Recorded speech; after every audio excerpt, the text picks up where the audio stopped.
Hey all, Siege here, and today, well, we gotta talk a little bit about the newest quest in Warframe, the Deadlock Protocol, and some of the larger implications it brings with it, because as I see it, a few things are making even less sense than before the Laverian frames were introduced, lore-wise, and I'm wondering if DE maybe wrote themselves into a bit of a corner, or if there's potentially a greater explanation to everything that we just haven't reached yet. Let me explain what I'm talking about, and for those that haven't finished the quest, just know that spoilers are abound as we try to unpack the aftermath of Parvos Granum's Spectre technology, and more importantly, the Protea Warframe, as well as, potentially at least, the Laverian frames and how they're all kind of linked together. One of the main reveals of the newest quest is that Parvos Granum is the rightful and original founder of the Corpus. He was an everyman who came from very little, and upon wanting to see if anything past toiling long hours on a farm existed out there, decided to leave for a nearby Orican city, and in seeing it for the first time in all its splendor, decided that he and his kin should also have the ability to chase their dreams if only they were willing to work hard enough to achieve them. And in this idea, the Corpus were officially born, with the death of Parvos' father being the catalyst for him to build the first Corpus city, Corposium. Now, Parvos was a formidable character with apparently an incredible intellect, one that allowed him to create the Spectre technology that Tenno used to bring another AI-controlled warframe into battle. And probably one of the most interesting aspects of this technology is it has been shown in the past to even be able to best a true warframe, making Spectres much more potent than I at least gave them credit for. Now, because of his position and influence within the Corpus hierarchy, combined with the fact that for the most part the Corpus are greedy vultures that are only concerned with profit, the board of directors set up to oversee the Corpus way of life decided to assassinate Parvos in order to usurp his position and influence, and in the process forced his ship into the void, trapping him for many years, kind of like the Zeraman 10-0, and the experience would have almost certainly killed Parvos had his specially made warframe Protea, a gift from the Orican themselves, not trapped them both in a kind of temporal prison, now known as the Granum Void.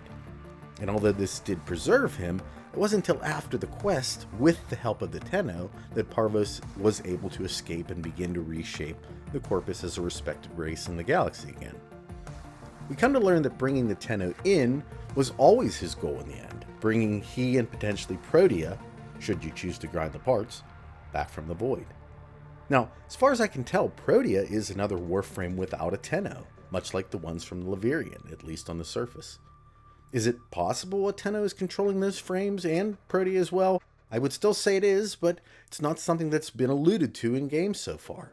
Truth be told, the issue comes into play when you compare this quest against what we learned during the sacrifice.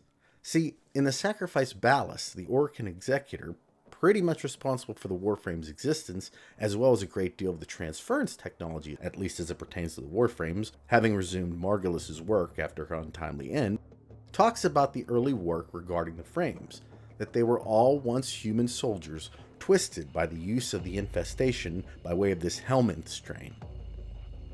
This would essentially mutate the soldiers into almost impervious superhuman biodrones, but according to Ballas, the warframes, all of them, were failures.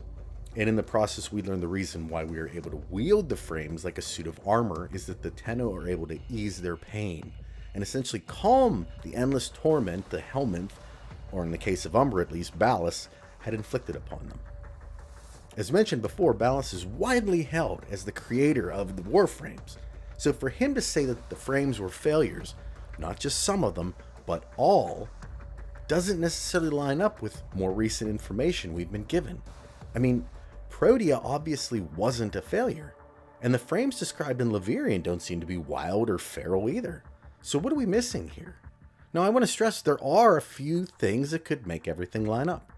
First, I think it's not out of the realm of possibilities that Ballas is in fact lying, or maybe carefully omitting some information during the sacrifice.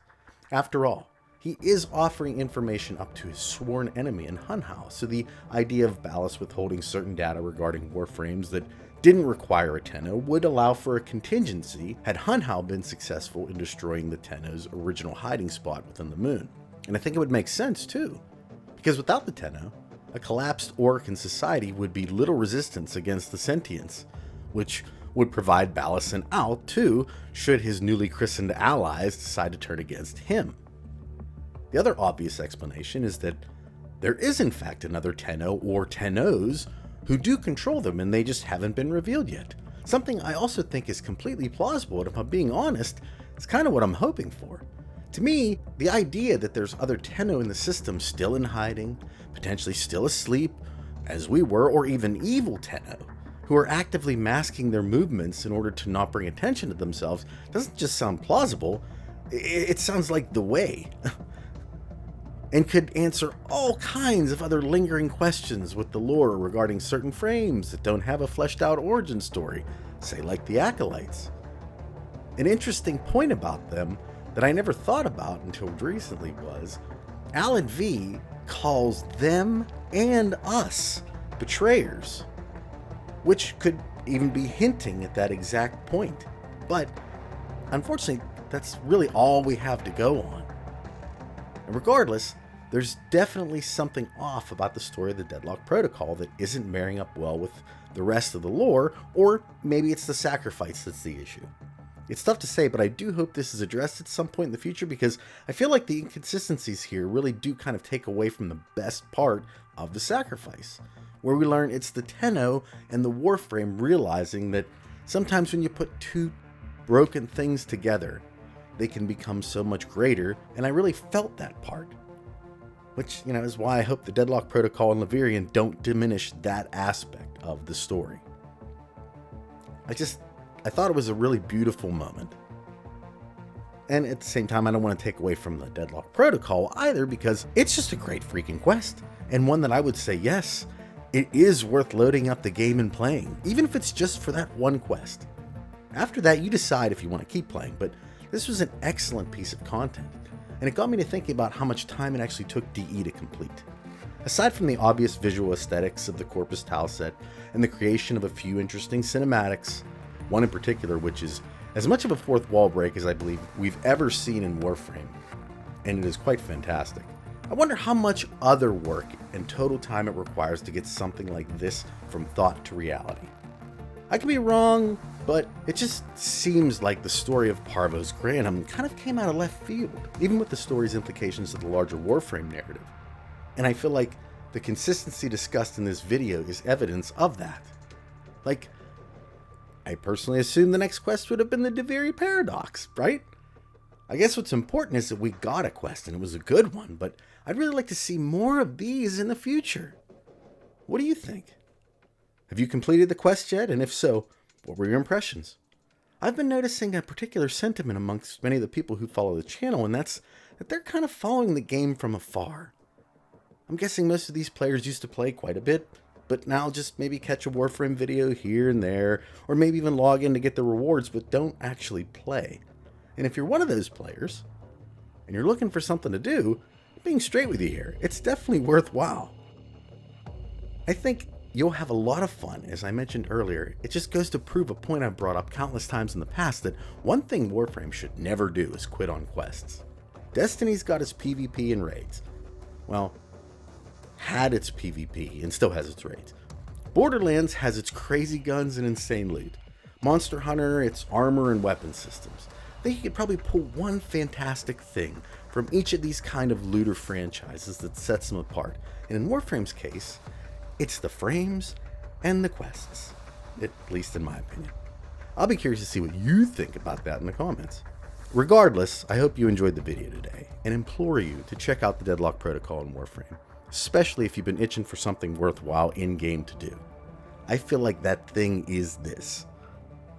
At any rate, I hope you have a wonderful day, a wonderful rest of your week, and I'll talk at you all in the next one. Take care, everybody. Bye.